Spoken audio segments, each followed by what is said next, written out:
Hey everybody, what's going on? It's Kyle, the Lawn Mentor here. We are going to talk about the top 5 mistakes that newbies make when they're trying to get into lawn care. The first mistake that we're going to talk about is not mowing your lawn properly. And when it comes to mowing your lawn properly, one of the best things you can do is keep a really sharp lawnmower blade on your mower. The sharper that those cuts are, the healthier that your grass is going to be. Dull blades lead to ripped grass blades, and that will put a yellow tinge over the tip of the grass blade. Along with that, not mowing at the proper height of cut for your grass type is another thing that a lot of people make the mistake of doing. So you should check out your lawnmower manual to figure those out, and then go online and, according to your grass type, look up ideal heights of cut for those grass types. Match that up to a setting on your lawnmower, mow a few times and see how that goes. If your grass is looking like it's laying over a lot, then you might want to go for a lower height of cut. But if it starts to look healthy and it's standing up real tall, nice and tall, your grass will thank you for it. And the last thing about having proper mowing habits is not mowing frequently enough. Depending on how fast your grass is growing, you might need to mow every other day, and if you're mowing really low and you're real mowing, you might need to mow every day in order to make sure that you're not breaking the 1/3 rule. The 1/3 rule is a rule of thumb that we use in lawn care as a guide to tell us when and how frequently to cut our lawns. The goal is to measure the height of your grass and not mow off more than 1/3 of the total length of the grass blade. If you can keep under that ratio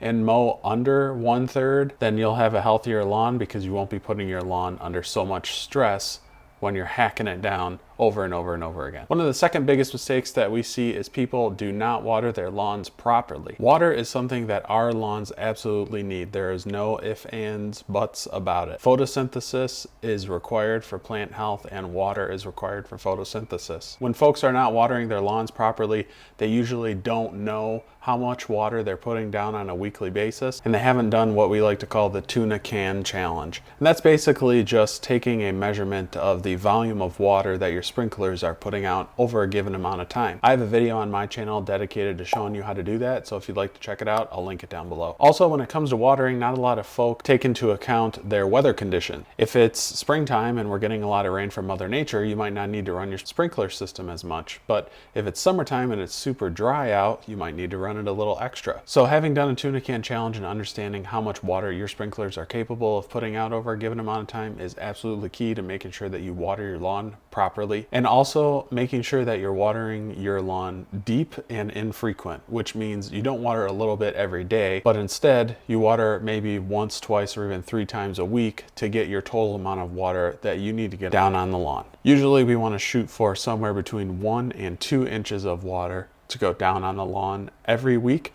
between our sprinkler systems and Mother Nature. The third mistake that I see a lot of people make, which is kind of a personal pet peeve of mine, is putting too much faith in products that promise way too much. If you go to your big box store and you look around the landscaping or lawn section, you'll probably see products that promise multiple things like weed and feed, or 3-in-1, or all season, or something like that. And a lot of times companies try to put together products and sometimes chemicals that serve multiple purposes. Most of the time, in my experience, they don't tend to work as well. So let me give you an example. When it comes to weed and feed, that's a popular Scott's product, and it's supposed to feed your grass like a fertilizer and also kill all the weeds in your lawn. I have not had great success with that, killing the weeds in my lawn, and instead prefer to separate those things. I take care of the fertilizing on its own, and then we can also take care of the weed control on its own and make sure that we're doing that as effectively as possible. I just find if you use products that specialize in doing something really well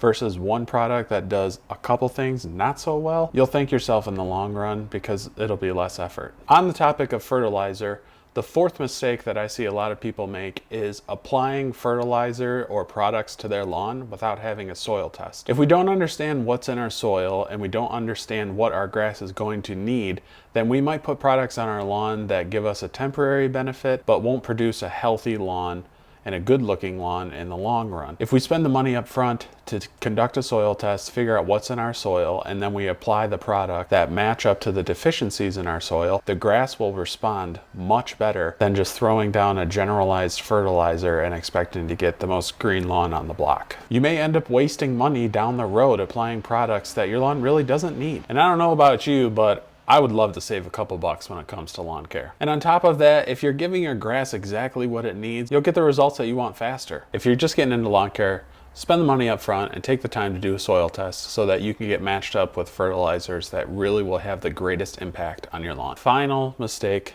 of the top 5 I see is a lack of consistency. Consistency in mowing, consistency in watering, consistency in throwing down fertilizer, consistency in measuring out that fertilizer, measuring out the products, ensuring that we're having a proper application, getting lazy and getting sloppy with the products that we put on the lawn and the habits that we have around the lawn. Your lawn will notice, and it'll come back to bite you in the end. Take the time to do it right. And like that old saying says, an ounce of prevention is worth a pound of cure. And I truly believe that, and I've suffered from not following that myself when it comes to some aspects of lawn care. Lawn care is a long game, keeping track of all the details that go into lawn care. When we applied, when we mow, when we water, and things like that. Staying consistent throughout the season is something that will help us in the long run. It's not something that happens overnight, and you can't fix your lawn completely in a season. Hope you'll dig into it for the long run and enjoy the process. What? Yeah. What's up?